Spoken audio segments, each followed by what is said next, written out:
So as a team leader, communications is super important, but that doesn't mean it just rests with you. Yes, as a leader, you are the driving force for setting the tone of communications, but you can actually create the culture of communications to help performance, retention, enhance relationships in a number of ways.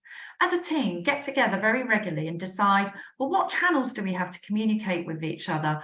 What do we prefer? What do we like?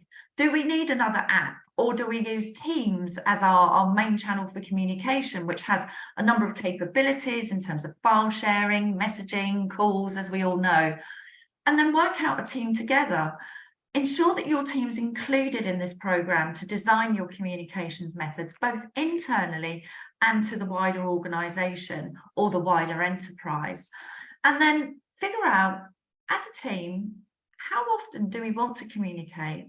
What is the purpose of this communication? How often do we meet? And make sure you're creating that culture of transparency. Now, ideally, you will have team values.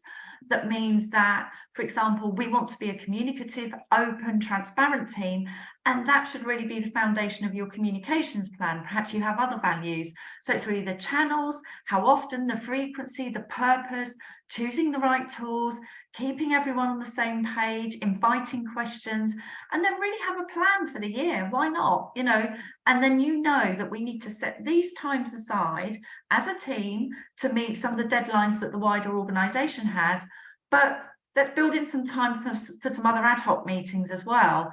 So you've got space dedicated for things that need to happen, that frees you up for the more organic type communications, and work together as a team to really devise that plan and be flexible and open to change.